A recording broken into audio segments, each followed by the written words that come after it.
This is going to be an interesting one again. I know I'll keep saying that every week. This is an interesting one, but this is just one of those podcasts where, guys, I've been calling this for a long time. The corrupt BBC. Nobody's ever listened to me. But now, things have happened, and we've got plenty to talk about today. Right, let's go.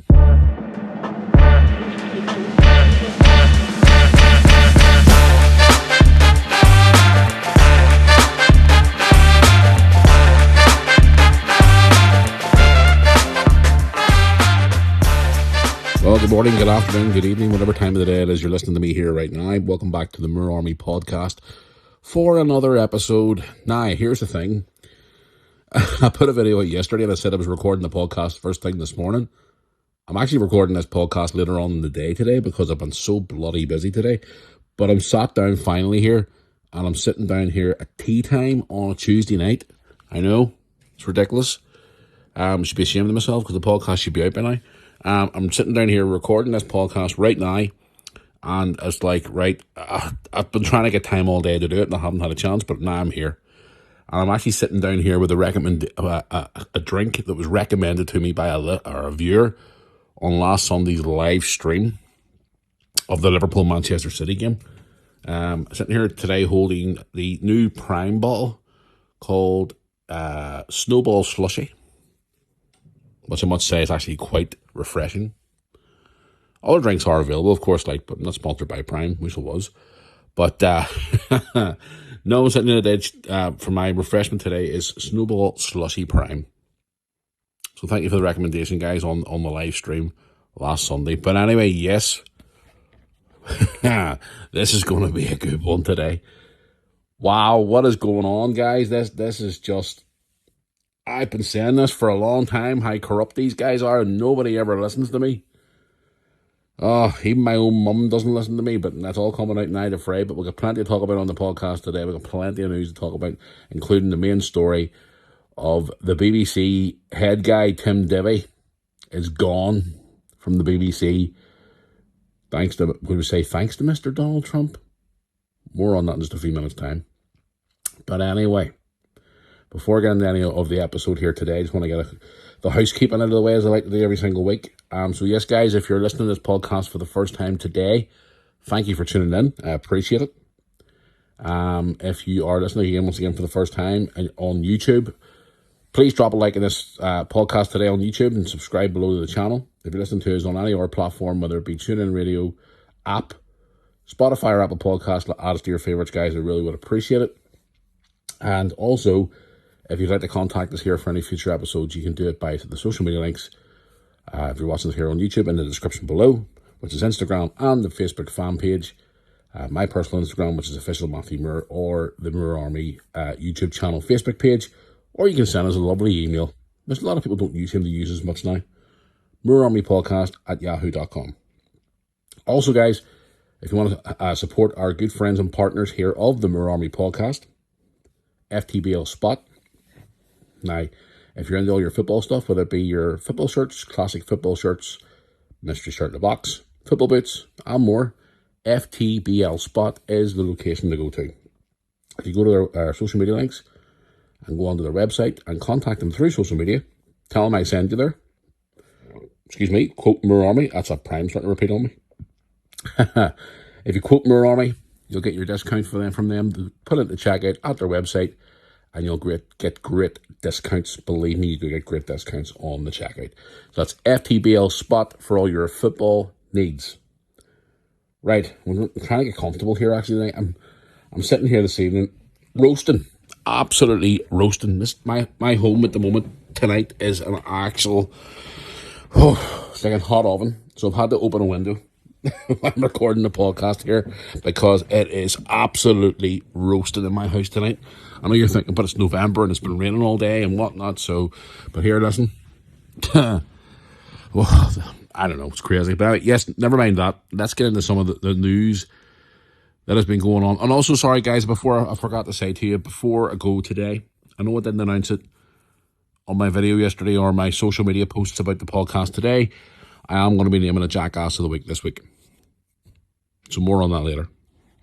So, and you're probably going to figure out through this podcast who it is.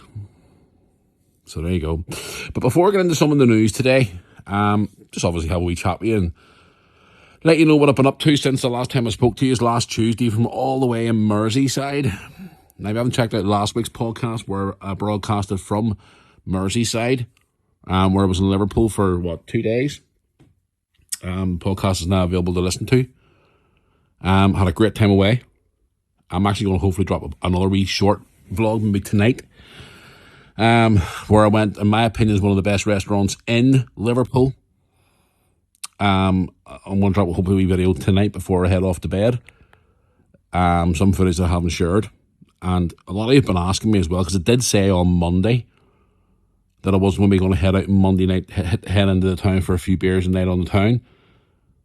The weather turned like shit, guys, over there, and by the time I got back to the hotel and got changed and all, the weather took a turn for the worse, and I just decided just to stay at home. I know. I wish do you know something? Kind of wish I had one out night because it would have been fun. But there's always other times because I'm always in Liverpool, as you always know. But anyway, had a great time away. Went to the Liverpool game last week. Had an absolute ball. Liverpool beat Real Madrid 1-0. It was an absolutely fantastic game to be at. Sat with some really cool guys from back home. Ran into some viewers outside the ground. Yeah, I know. Outside the Liverpool shop. I ran into a lovely family outside the Liverpool shop, and they came over and said, you know, you the guy from YouTube? And I said, yes, it's me. And they were talking away and stuff, and the 2 young kids with them, and they were lovely kids and all and stuff. So I think the dad was more of a fan of the channel than what they were. And then I met more on the bus up to Anfield from the town centre. I met another couple on the bus. So yeah, anybody who come up to me and said hello in Anfield, thank you guys, I appreciate it. It was nice of you to come up and say hello. But yeah, no, obviously it was great to be at the Liverpool game. And then obviously we got our ass kicked on Sunday against Manchester City. Which is a friggin' nightmare.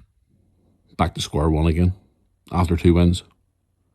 There's been a lot of people online bitching and moaning about Liverpool, and I actually saw a thing from TalkSport there yesterday. This guy was saying that Arne Slot should be sacked. So, I don't know. Any Liverpool fans out there, what's your thoughts on it? I want to hear obviously what you think about that, because it's a very frustrating time to be a Liverpool fan. Into the international break now, sitting 8th in the table. But then again, it's still early days. You know what it's like, guys, in the Premier League. You get 3 or 4 wins in the bounce again, you're right back up there again. So, I'm not panicking just yet. Even though a lot of fans have been sending me messages and taking the piss. So, thanks for that. But no, guys, I had a great time away in Liverpool. I put out some vlogs, not as many as what I normally do, but I put out a couple. I took myself out for the afternoon before I went to the Liverpool game. I went down to the World Museum for an hour or two to potter about and see if there's anything new down there. But no, apart from that, I just sort of had more of a chilled, relaxed time away in Liverpool, which was great. And I really enjoyed it. I'm looking forward to getting back there very, very soon. So once again, if you haven't listened to the podcast from last week, which we played some interesting clips as well on the podcast, which I've got an interesting clip to play later on, well, shortly here on the podcast here as well, which is an RV feature I'm going to start adding to the podcast when I'm talking about certain subjects. If there's any audio clips that I can get from the news stories from anywhere, I can play it on the podcast and let you hear it. So, newbie feature to the podcast to add more things to it, just instead of me rambling on for like an hour every week. You know, you can get other people's opinions on it. But anyway, what else have I been up to? Came off the plane there on Wednesday night, went straight to my old stomping ground in the Irish League, Blanchflower Stadium. Went to the Linfield Welders game on Wednesday night. Met another couple of viewers up there as well. And then I went to a big game there on Saturday night at Windsor Park at Linfield against Coleraine. That was a great crack, and I met loads of Coleraine fans who were lovely. Lovely, lovely people. I'd actually been up with an old friend of mine, Chris, and his fiancée. And they're obviously known Chris a long time. He's appeared in a couple of my vlogs over the years. He actually he jumped in one night and done the funny skit whenever I was vlogging at the Super Cup final with Chelsea back in 2021. He's been in a couple of vlogs over the years, so it was good to catch up with him. He was working away or abroad for a few years, but he's now back home again. So, and he's getting married next year, so I'll be going to his wedding reception next year. So I'm looking forward to that. But it was good to get a catch up with him. And apart from that, guys, this has been a pretty busy weekend, and this week so far, yesterday and today, has just been. That's why I'm recording this bloody podcast at tea time instead of recording it in the morning. But anyway, enough of that. Let's get into some of the stuff that it's just baffling me. The main story coming out over the last 24 to 48 hours, which a lot of you have been bombarding my Instagram inbox about, asking me what's my thoughts on this, because, guys, you know I have an opinion, an open opinion, on my views on the BBC. Since I started doing this podcast a few years ago, I've always had my opinion on it, of how I think, how they are as a company, the way they're very biased, they're one-sided. We've had debates about the TV license fee, we've had debates about all different things in relation to it. And now, they've basically shit themselves now because the BBC is in a lot of trouble.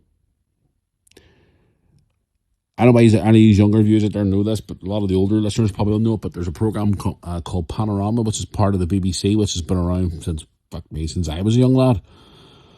And they have put together a documentary about Donald Trump.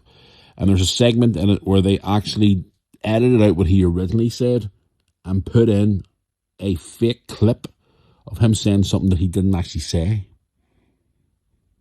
And Mr. Trump, the President of the United States, ain't a very happy bunny about this, and he is very, very, very pissed off.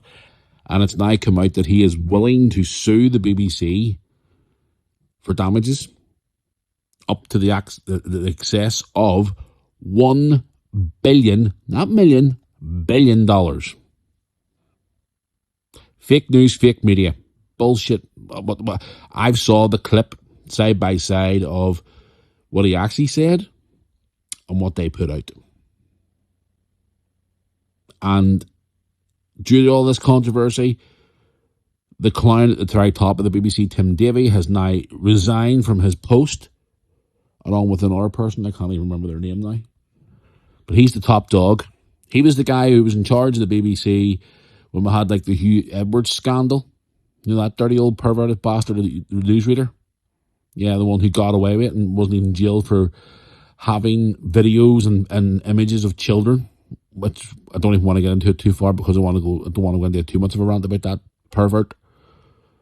But if it had been anybody normal, they'd have been jailed for years. And he got away with it. Well, he was told to resign, and he still gets his pension and his wage from the BBC. Yeah, under Hugh Edwards, under Tim Davie's watch. All the other bullshit scandals under his watch has now come back to bite him on the ass because I think he's went a bit step too far. Now, Mr. Trump has come out and said, and I quote, that they have till Friday to make a formal apology and obviously compensate him for the damages that they have done, or he is taking this legal case to the courts and he is suing them for $1 billion. And do you know something? And I'm going to be totally honest with you here. I hope the fuck he does sue them. Because the stuff that I hear coming out of that BBC on a regular basis all the time is disgusting. Their agenda is atrocious. And the amount of lies and crap that they have fed out to the public, especially over the last 5 years, during COVID and all that nonsense, which was ridiculous. Those people scared the absolute shit out of my mother on a regular basis. Now, I know you can turn around and say, oh, well, your mum didn't have to watch the news every day. My mum was vulnerable because of her medical condition, which I've now openly spoke about, which I put out a post last week about mum, which I wasn't going to talk about on the podcast today because a lot of you were asking me, was I going to talk about mum's announcement on the podcast today? And I'm telling not to. I'd rather just put a wee post out and then move on from it, because if you don't know what I'm talking about, go to my Instagram and go to read the post. It's about mum. Mum's an absolute fucking icon. She's a hero. She's a fighter. And my mum was shit scared even to leave her house. Go back and watch my videos on YouTube, guys, from 2020. Mum and Dad wouldn't even come down my driveway. They were that scared. And Mum got to the stage where she was getting into that routine now where them fuckers were starting to, not could you say brainwash her? Not to a T, no. Where she was saying, like, every day when I used to answer the phone to her at night, it was like, 50 cases, 90 cases, 100 cases. Oh, son, what's going on, blah, blah, blah. And that was all because of the BBC. And most of the mainstream media as well. But Mum's now woke up and realised, and she's like saying, I don't want to see all this crap anymore. Because she grew up in a generation, along with my dad, where there was only like, 2-3 channels on TV. And when the news come on television at night, it was gospel. And I saw a thing online today. Actually, this morning when I was having my coffee. Who was it put it out online? I can't even remember. That fucking clown Stephen Nolan's social media page. Because somebody shared it this morning on, I don't know where it was, and I seen it this morning. Do you have any trust in the BBC at all? I'm sorry, but no. Because of the propaganda and the bullshit that you put out every single day. The lies, the one-sided narrative, the amount of stuff you don't tell the truth on.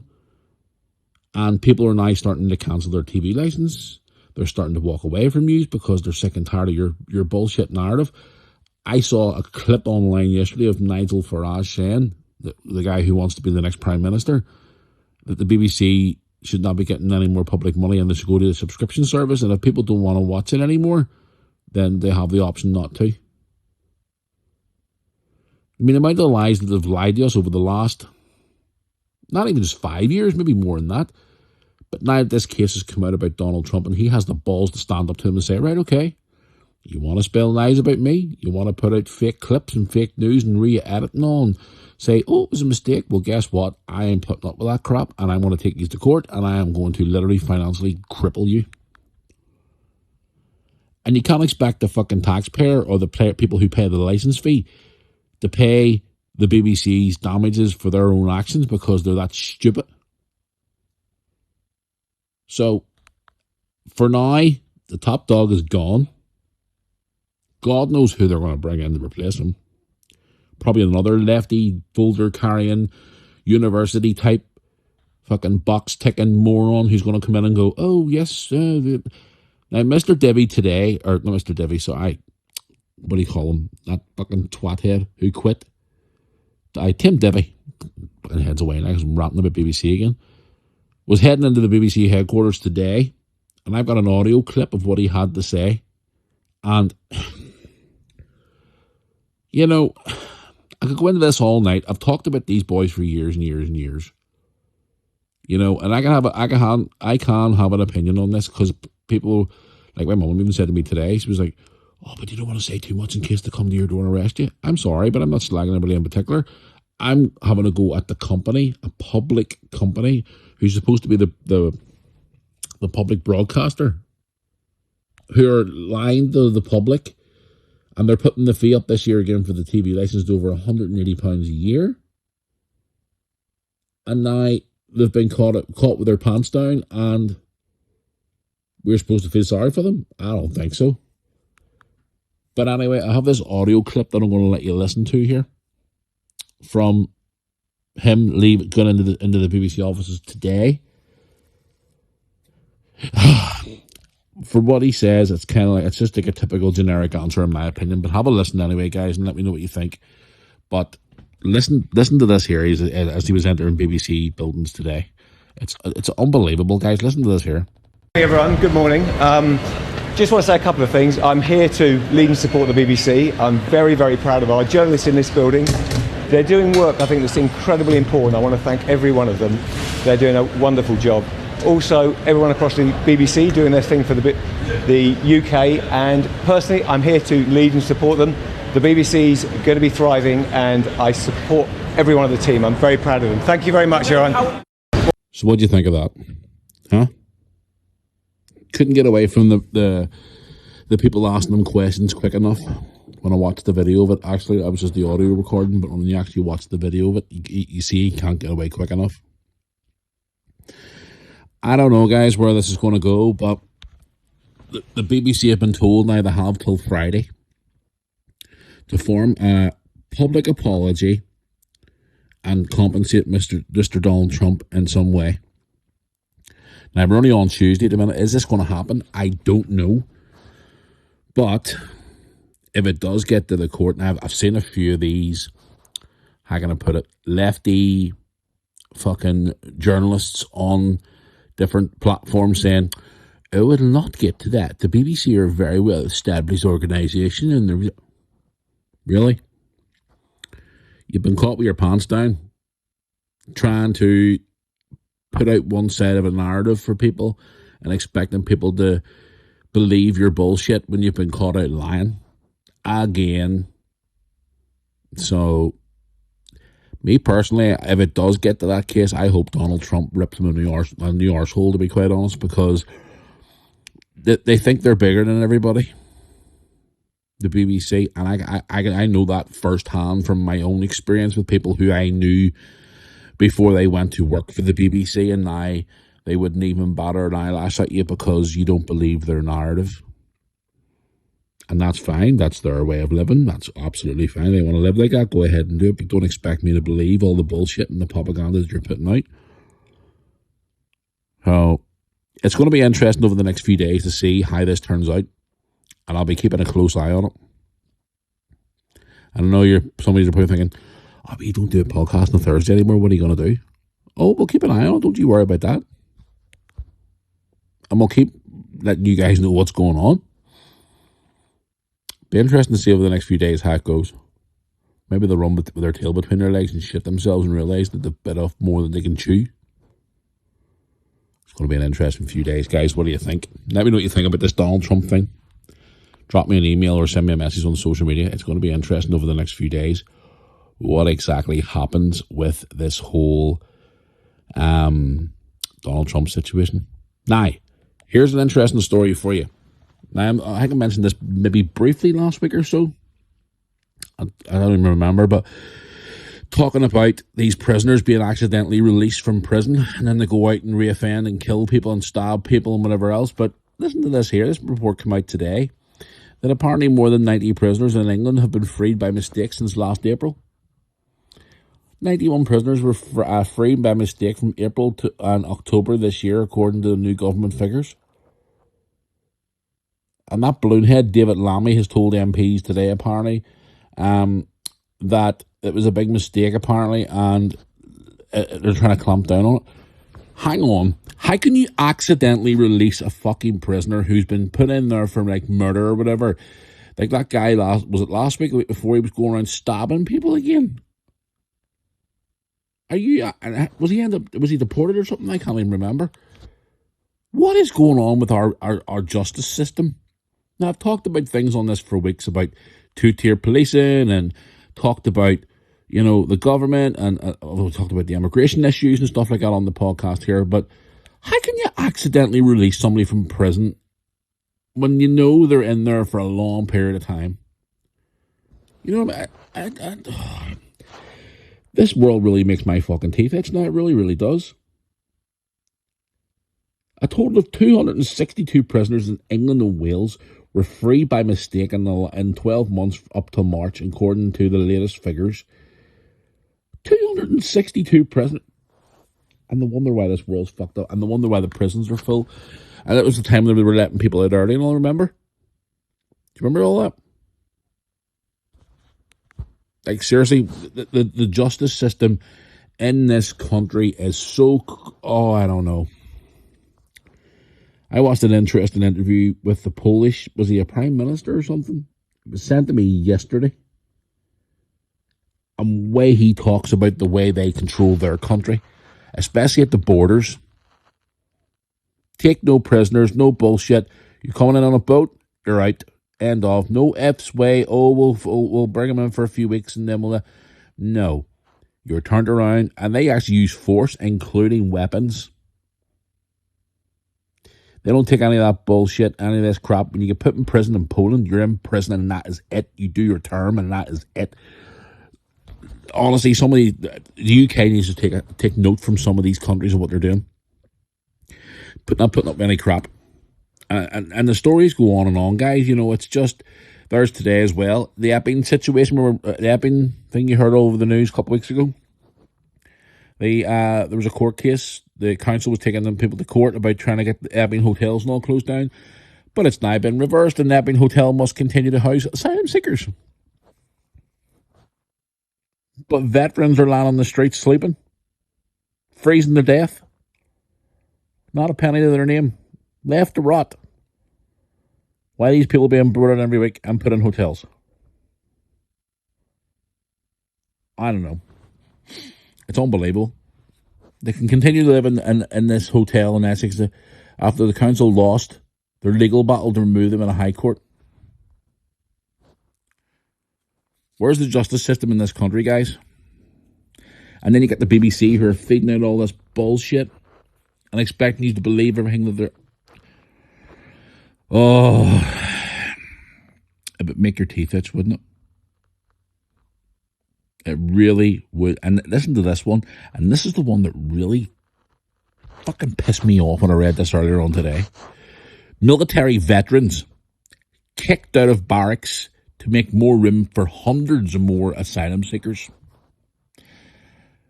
A group of war veterans have been told they must vacate their Scottish barracks in order to make way for accommodation for asylum seekers. The Cameron Barracks Regiment Association, made up of veterans with ties on the site, and local military units have been recently informed that they must leave the site in Inverness to make room for 300 illegal migrants who are coming off the boats next month. Honestly, you couldn't make this shit up.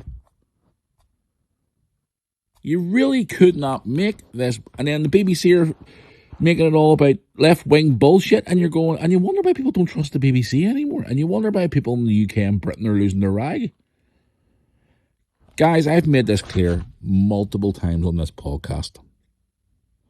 If you come into this country legally, and you work, and you contribute towards society, and you set up home, and you're a good citizen, and everything else, I have not got a problem with you whatsoever. I applaud you for doing that. But when the BBC are saying, oh, they're coming from war-tested countries and blah, blah, blah, blah, blah, they're coming in as fucking killers. Look at what's been going on recently. Stabbings, innocent women and children being attacked and raped, grooming gangs, the list goes on and on. And the BBC are all putting out this one-side narrative now towards in the reports under Mr. the Boss Man, who decided to leave. Because he knows that he's fucked. And he's been caught with his pants down. Even Donald Trump and all these other politicians across Europe and all have all said the same thing. The UK, its government's too soft. It's too weak. It's not being run by the right people. But I'm not going to get into it no more, guys, because I got rant and rave all night, and I'm not going to, because I've made my point on it now, and I'm just going to let it sit for now. But I'm going to keep an eye on this Donald Trump story. But for now, I'm just going to take a deep breath and calm down. Moving on. Anybody out there who likes to fly like I do, your boarding passes. Now, obviously, in the past, years ago, you had to go and do the whole situation where you had to print off your boarding pass and take it to the airport. And then in recent times, obviously, the boarding passes are now all on phones. But Ryanair, the airline, it's all right, to be honest. Excuse me. Shares important advice with its customers as it's now scrapped all paper boarding passes from tomorrow, which will be Wednesday. So anybody out there, like my mum and all, up until recently, until I started teaching her how to use the bloody app on her phone, if you print off your boarding passes, you ain't getting on the plane no more. It's all digital now. They're taking it all away, so they are. People who still print their boarding passes have just hours left before the airline switches entirely to digital-only passes, so you're not even be given the option to print your passes anymore. No longer be allowed travellers to download or print paper boarding passes from tomorrow instead. Passengers must use the digital boarding pass through the My Ryanair app to board their flights. So there you go. 80% of its 7 million customers have travelled already made the switch over to digital passes. See, here's the thing. I look at it in a good way, but also in a bad way, because there's people out there, for example, like elderly people who don't have smartphones, who can't do this, and they'll be standing at airports, and it may take a few weeks and a few months to get all under fray, but if you're an old age couple and you're traveling and you don't have a smartphone, what are you going to do? You know what I mean? So, be interesting to see how it works out over the next few weeks and months ahead, but I don't know, my mum for a long time would still print her boarding passes, and I kept saying to her when she first started travelling over to England to Liverpool and stuff, and my dad, it was like, Mum, you can do it on your phone. Oh, I don't know how to do that. That's smartphone paper. No, I'd rather just have the paper tickets. Old school. But there you go. It's Ryanair's making the big changes as well over the next few days. But 2 more stories today, guys, before I get into some of your questions on the podcast here today. Anybody who watches football knows Raheem Sterling, ex-Liverpool, ex-Manchester City player. Unfortunately, Mr. Sterling's had his house broken into again in London. The 30-year-old Chelsea star's luxury Berkshire home has been targeted by intruders who broke in around 6:30 on Saturday night. Burglars have again broke into the home.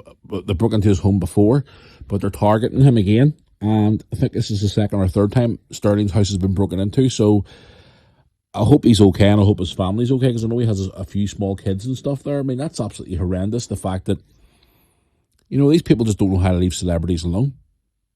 Me personally as well. I mean, I've had my home attacked many a time over the years since I started YouTube. I've had my windows smashed. I've had stuff thrown at my house. I've had fireworks shot at my door. I even had 2 wee fucking rats turn up at my door there about a year and a half ago, standing at the door like completely stupid with shaving foam in their hand, waiting for me to open the door so they could try and attack me. And then they realised, when you watch back the security camera footage, that they actually realised they were being filmed, and they went, oh shit, no, oh no, security camera footage. And within an hour I had their name, and I had sent the police to their door, and they basically shit their pants because they were caught in camera. Yeah. I've had everything done to my home. My home's been attacked a few times, and I just got to the point where I just told the public in a video a few years ago that if you want to attack my home again, then you're basically fucked, because I'm going to crucify you in court.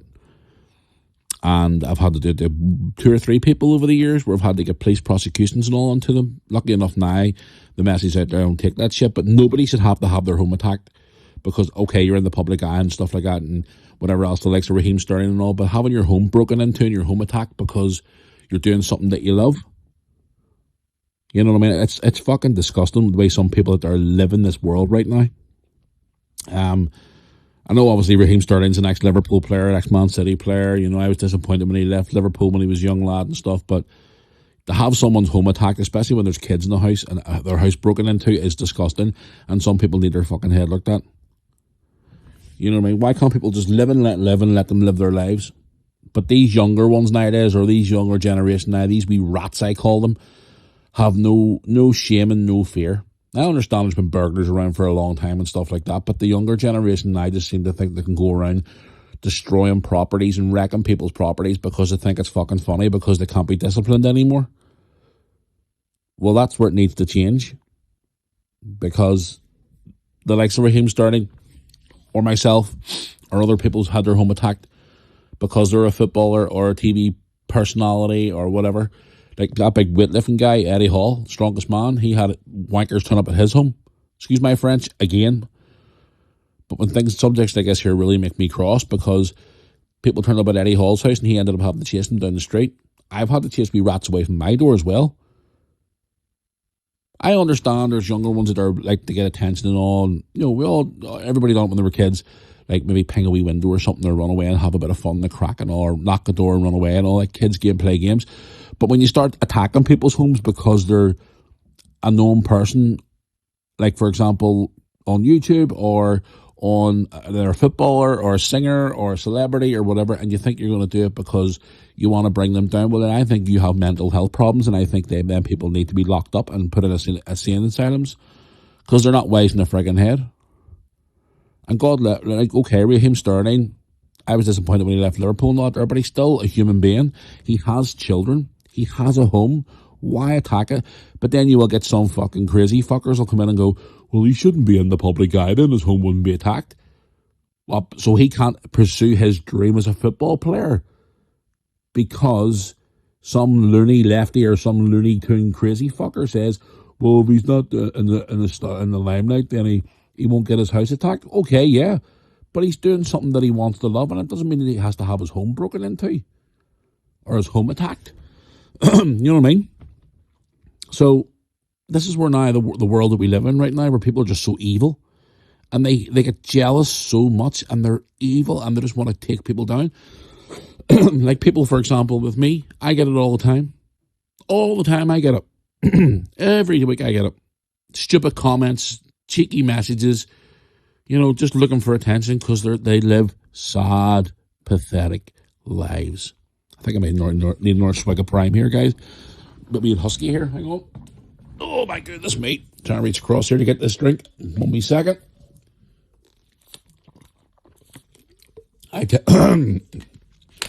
Tell you what. Don't know what's wrong with me there. That Prime's good stuff. But yeah, I mean, I don't know what's wrong with me here. Sorry, 1 second. Oh, the joys of podcasting. But why should people like that have their home burgled and whatnot? It's so unfair. Just leave people alone. Like I've seen over the years, like footballers' houses not being attacked because they didn't get the results didn't go their way for their team. I remember one time back in the 1998 World Cup, David Beckham got sent off and they were hanging dummies with his shirts and all on it saying he should be hung because he gets sent off in a World Cup game. Like, what is... People are seriously deluded. And they need their head looked at, to be quite honest with you.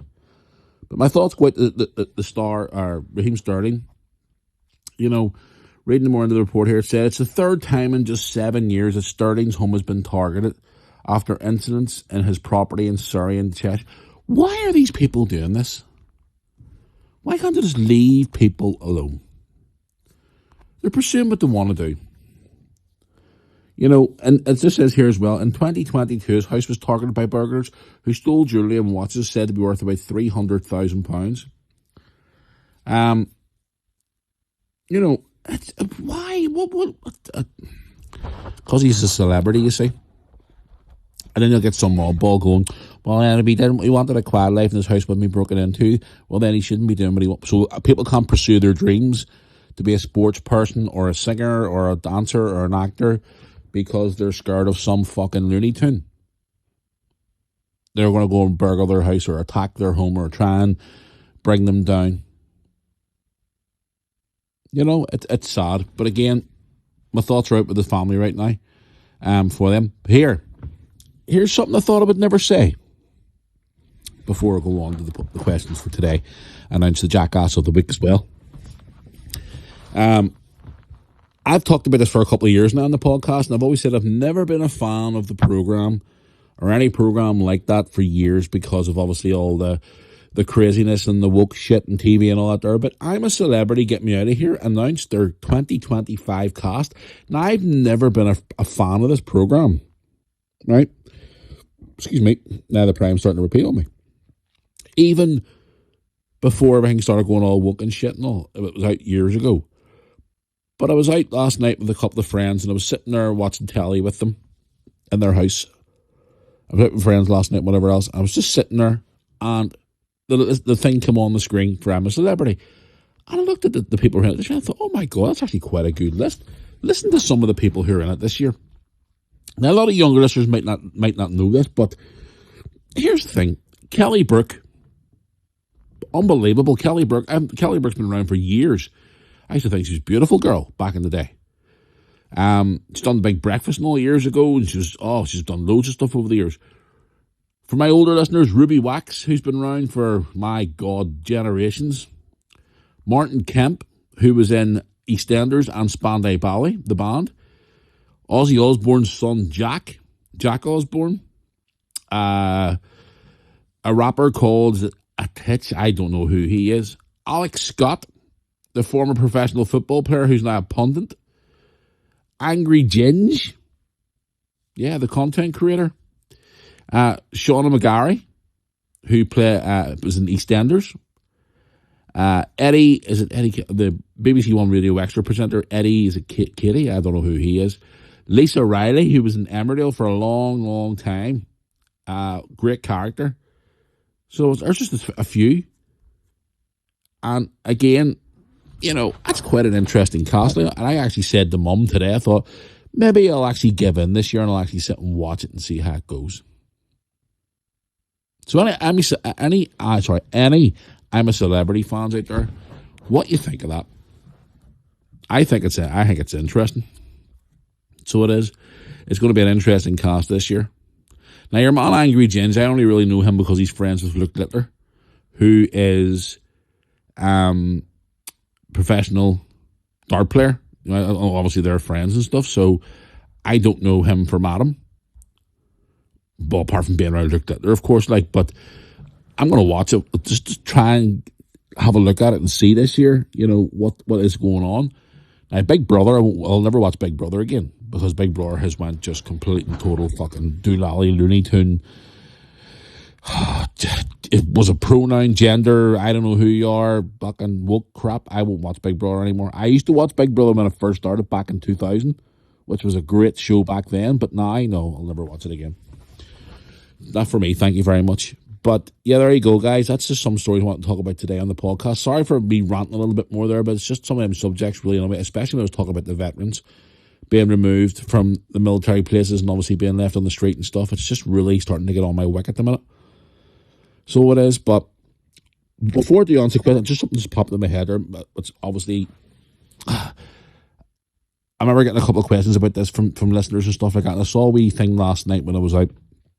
Prince William, he was on some channel yesterday being interviewed in Brazil, and he turned around and said about his kids growing up now. I think his oldest is 12 now or something. And he was asking him, would your son ever have a mobile phone? He says yes, he will have a mobile phone when he becomes a teenager, but it'll be a mobile phone with no internet on it, because I don't want my children exposed to the toxic world that we live in at this present time, with all that social media influence and crap and all that bullshit that we see. I want them just to have a phone where he can send a text to his mum or a text to me or a call or whatever. And you know something? Fair play to him. Fair play to him for doing that, and I respect him for that. And then some people might say, oh, but it's a digital age and all now, they have to be on social media. No, they don't have to be on social media. I've got a brother who's 36 and he's never been on social media in his entire life. He's no interest in it. But the point is, I was just watching that and I thought, well, fair play to him. He's bringing his kids up with old school morals, and he was saying to them, well, what do you do with your kids then? How does your kids live their life if they're not involved in this social media, internet bubble in the world? And I says, no, my kids live their life the way that I used to live at that age. With no internet around them. Okay, they go on the internet when they're at school and they learn things and stuff like that. And we've got computers and laptops obviously at home. But when it comes to a phone, not a chance. I'm not having them being poisoned with all that crap right now. I'm fair play to him for doing that, because at the end of the day, and lucky enough, my kids aren't too bad as well, because obviously they do things on the internet and stuff like that themselves because they've been on YouTube and all with me. But there's some stuff out there now that younger kids, the likes of a 10-year-old, a 12-year-old, should not be seeing. Especially these fucking, oh my God, these ones I see on TikTok just make my piss boil. Men dress as women, encouraging kids to change their gender and take blockers for their hormones and all this nonsense. And I'm going, seriously, what the fuck is going on with this world? Bring back insane asylums. There's a guy I watch on Instagram, and he has all these t-shirts, and when he sees all these videos of these people forcing stuff onto children and all about pronouns and all, he wears t-shirts saying my pronouns are fuck you, and this gender sucks. And what else does he say? There is 3 genders, male, female, and clinically insane. So fair play to him. But no, I just watched that wee thing on Prince William, and I thought it was actually very, very courageous of him to do that, especially in this day and age. So fair play to him. You know what I mean? Fair play to him at all, because at the end of the day, a lot of young parents nowadays just hand the child a phone to shut them up. And it's really annoying. Spend time with your child. Take your child to the park. Do things with them. Spend time with them. Don't just hand them a tablet or an iPad or a phone. That's not. Make memories with your kids like I did. Take them out to the park. Take them to the beach. Take them somewhere. Do something with them. Don't just hand them a device and go, here, sit with that there. You know what I mean? So, life with your kids is a very short period of time, because they grow up too bloody quick, guys, and the next minute they're away. They're growing up and they're out doing their own thing. Always cherish the memories you have with your children, because they grow up too quick. But anyway, moving into some of your questions before I do Jackass of the Week this week. So let's get into Facebook first of all. I've got it all prepared here today. I have my laptop and all sitting in front of me. Here we go. One here from Collie. Collie on Facebook, on the Facebook fan page, says, "Hey Matt, how's it going? Hope you had a great time in Liverpool. As a Liverpool fan, I'm disappointed at the moment because we seem to be doing so well and then we fall away again. Do you think Arne Slot will last till the end of the season? Keep up the good work." Well, if he keeps losing games, maybe not. But I think we'll give him a bit more time to see how he gets on. But at the moment, if we keep losing games every week, then Liverpool's maybe going to have to reassess what's going on here at the minute, because I know obviously it's a transitional period with all these new players and stuff, but you can't keep losing games every week. You know what I mean? Especially with the club being such a high stature we're on at the moment too as well. But I don't know, guys. I mean, I've been watching Liverpool for decades. You know, even the times in the 90s and early 2000s where we were sitting like the likes of a mid-table and stuff. Nowadays, with the financial backing that we have and all the things that we have in place, to be sitting where we're sitting now at the minute, it's not good. But we'll have to wait and see over the next few weeks, Collie, and see how it goes. But thank you for your message. I appreciate it. Right, I've one here on Facebook as well from Chelsea. Not Chelsea football team. Chelsea. A girl called Chelsea. Chelsea Davison says to me on Facebook, "Hey Matt, how's it going? Came across your YouTube channel a few months ago and I must say I do like your content. But I'd love to see you do more different things than what you normally do in your life. I understand from watching some of your recent videos that you have been planning out a bit more and you've been spacing out a bit more and stepping outside your comfort zone, which is great to see. Well, thank you for that. I am trying, but I'd like to see you doing more different things that you've never done before. Also, a few suggestions for you as well that I'd like to send to you if you would like me to, for content for your channel. Keep up the great work. Look forward to all your recent videos, especially your Liverpool ones." And that is from Chelsea. Chelsea, thanks for your message, darling. I appreciate it. Yeah, I am trying my best to do as much as I can, but at the minute with being so busy outside of YouTube at the minute, I'm trying to balance everything at the moment and try and do as much videos as I can. I am trying to pop up and do some shorter videos, like to say hi to you and talk about certain things and promote things and all now. So you got to bear with me. I'm trying my best to do everything at once. As I said these before, I don't have a team here. I don't have a team. I have me. So I just try and do everything myself. I try my best. So just please bear with me. But thank you for your message. I appreciate it. Right, I'll jump over to Instagram here and have a look here. I've Instagram open here already. Right, I've one here from Craig on Instagram. Says, "Hey Matt, how's it going? Just wanted to send you a message to take the piss out of Liverpool. Ha ha ha. You were laughing at Manchester United last season. Now we're laughing at you. Only kidding. I know it's early days, and I feel your pain because we're going through a transitional period for the last couple of years as well, especially with managers. We're a little bit annoyed with what's going on, but again, I hope you can turn it around, because ourselves and yourselves should not be in the position that we are. Being the two of the biggest clubs in the world right now, we should not be sitting where we're sitting. Keep up the good work, and I hope to meet you someday." Well, thanks for that. Thanks for the piss taking and thanks for turning it around. But yeah, no, it is a just doing my head at the moment with this Liverpool thing, but hopefully it turns around. Hopefully by the time we're talking to you and talking in January, hopefully it'll be all changed and everything will be different by then. So fingers crossed, we'll see how it goes from there. But just one of those things, isn't it? Like, but anyway, let's go into the next one here. Instagram, let's have a look and see. Oh, right, I've one here from Paul. Paul says, "Hey Matt, how's it going? Came across your podcast on Spotify a few weeks ago. I must say I do enjoy it. I like your open and honesty. I would like to see you talk about certain other subjects apart from politics, which I tend to. I'd like you to tell more stories as well, like you used to do, because I listened to a lot of your older episodes. I like it when you tell some stories about your personal life, but also I hope your personal journey is going well too as well, especially with your mental health struggles, which I thought you were very courageous to come out with and speak about. Keep up the good work, my friend, and I hope to meet you one day in person." And that is a lovely email. Thank you very much for that. I appreciate that email. Yeah, I am trying.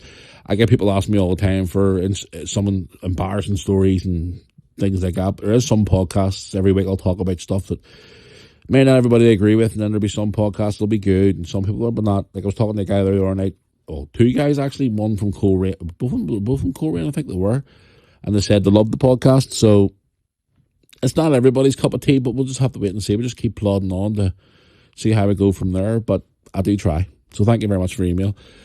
Or your message, sorry. Right, emails, where are we? We're on my podcast at yahoo.com.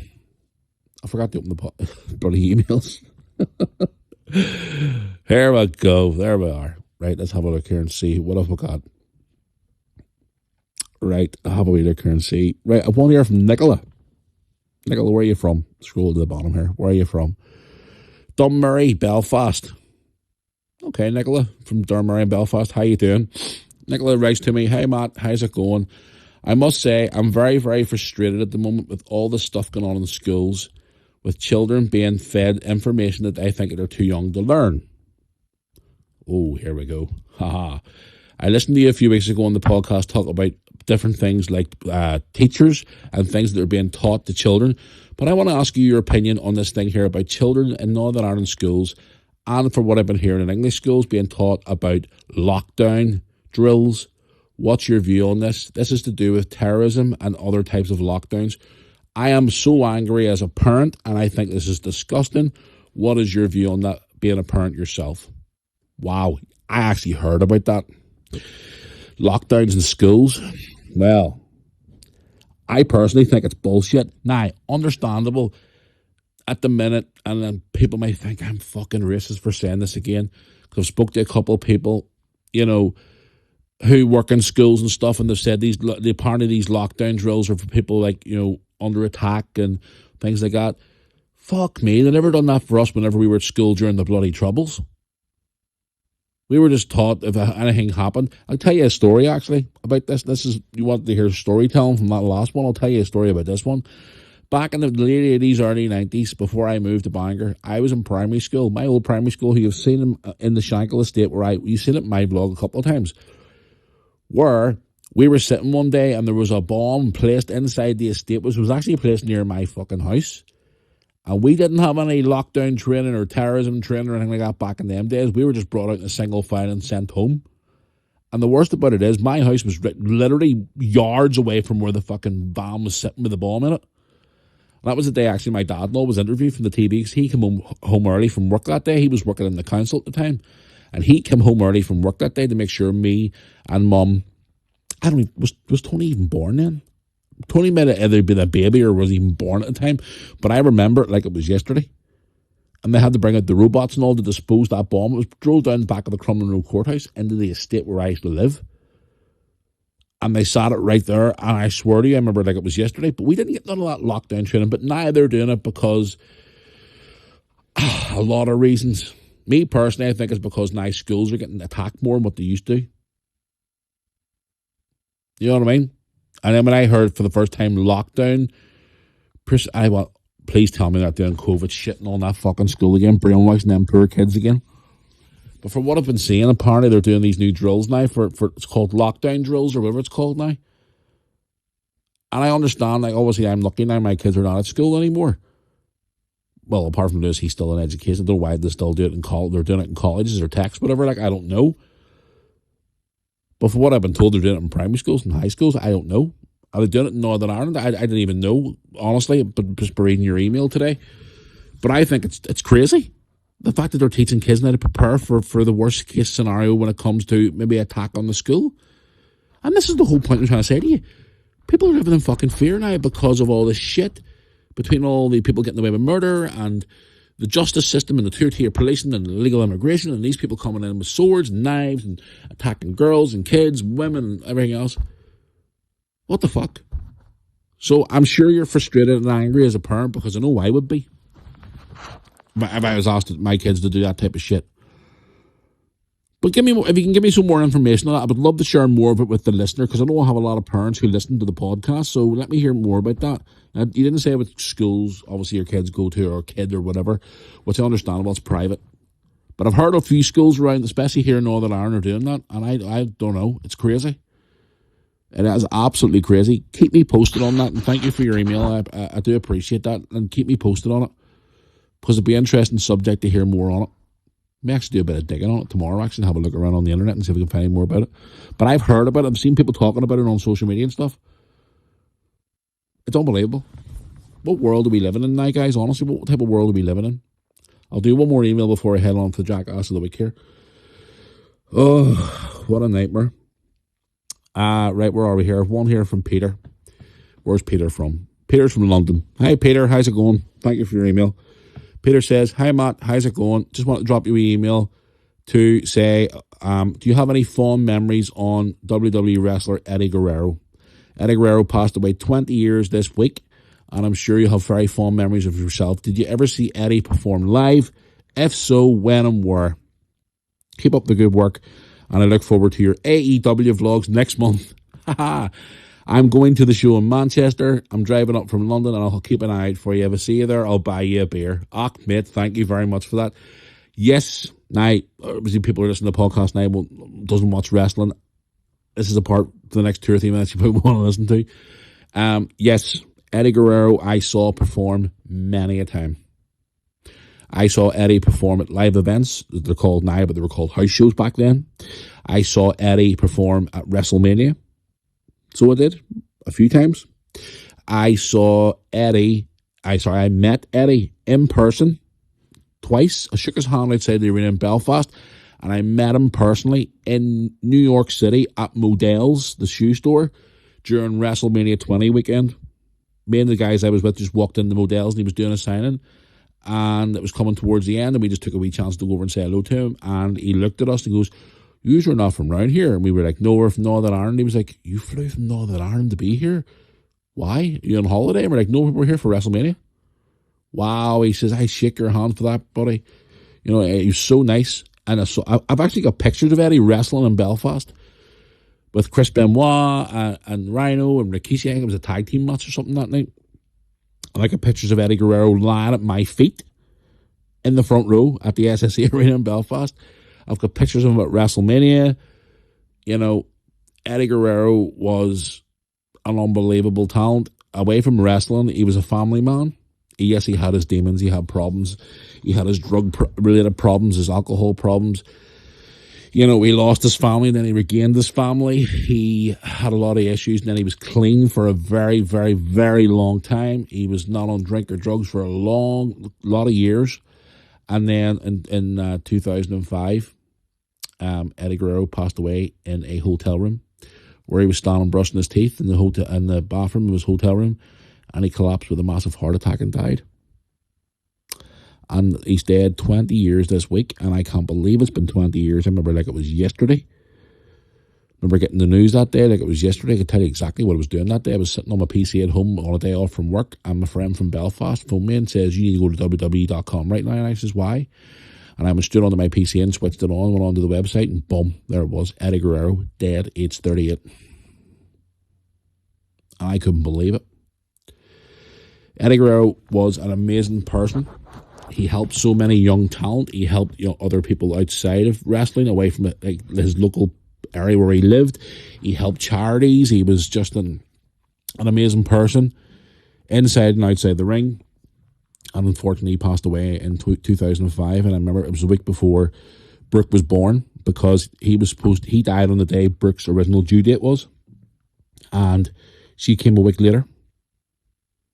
So I remember like it was yesterday. And, if you see a post on my Instagram over the next day or two, it's about Eddie, because his anniversary's coming up. And it's just so sad, the fact that I can't believe it's been 20 years. It's crazy. But anyway, thank you for your email. And obviously, if I do meet you at the show in Manchester next month for AEW, be nice to meet you in person. So thank you for that, and thank you for bringing back some good memories. Right, guys, I want to do Jackass of the Week here now before I go. Now, you're probably going to know who this is anyway, but I want to do it because I haven't done Jackass of the Week for a long time. But after the last 48 hours, it had to be this guy. There's no doubt about it. It had to be him. Because at the end of the day, he's running away. He was caught with his pants down and he ran away. So it's now time for the Moore Army podcast Jackass of the Week segment. There he is. He's out of his barn. Boris is out for the first time in a few weeks. Mr. Jackass Boris.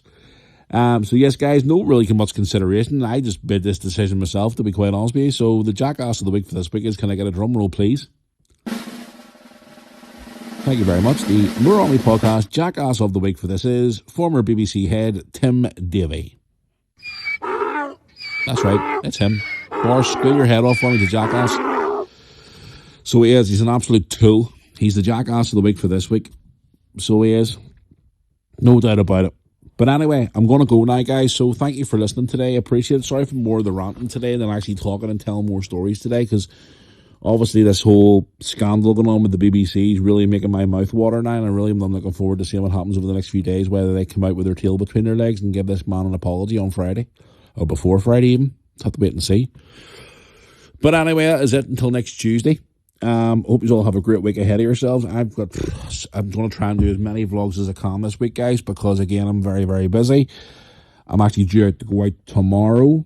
I'm due to go to the graveyard tomorrow, actually, to visit my friend. As you all know, I go and visit my friend every so many couple of weeks to, with the whole bad weather and all. Recently, I'm up to tidy his tree because his passing away anniversaries this month as well, which is quite a hard month for me as well.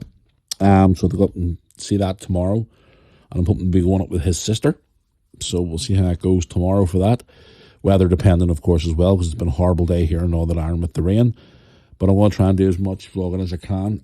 Lottie's been asking about the football this weekend. Where am I going to watch football this weekend? Obviously, it's international break, so there's still matches here in Northern Ireland. I think we're going to maybe one on Friday night and maybe heading to one on Saturday as well. So I'll obviously let you know what I'm doing over the weekend on social media. But that is it for now, guys. Before I do go, don't forget to check out our, I forgot to say this at the start of the podcast, our merch. We've dropped some Christmas merch, which we're going to be dropping more. Guaranteed by the end of this week. More of our Christmas merch is coming out. We've got some on there at the minute. Yeah, some Christmas merch looks really, really good. We've got new t-shirts out there as well for the Mirror Army. Male, female, and kid sizes. So get them now because we've sold quite a few there recently. So you want to get some Mirror Army merch. If you're listening to us on the YouTube channel, please like, share, and subscribe, and check out the link for the website for the merch is in the link in the description. If you listen to us on any other platform, if you go to our social media links, you'll find all the advertisements on there. Just click on the adverts and you'll get straight to the merch store. It's now available if you live in the UK and Ireland or certain parts of Europe. You'll get it within 2 or 3 days. If you live worldwide, you probably get it within about a week. So the Mirror Army merchandise is available right now. And yeah, get them while they go because the Christmas merch, there's more stuff dropping this week. So it's going to be very, very good because it's getting so close to Christmas now. Also check out our friends FTBL Spot. I already told you about them. Our good friends and partners of the podcast. They are great stuff for your football merchandise. And yes, guys, you want to contact any future episodes, you know how to do it by now. mirrorarmypodcast@yahoo.com. I would appreciate it. And also contact me through social media. Right, I'm going to go now and get this put together and hopefully get it out before the end of the night because, again, sorry for the late recording. It's just one of those days. Right, until the next one, guys, enjoy the rest of your week. I'll see you throughout the week on the YouTube channel anyway, but for the podcast for now, I'll see you all back here next Tuesday for another episode of the Mirror Army podcast. See you all soon, guys. Thanks for listening.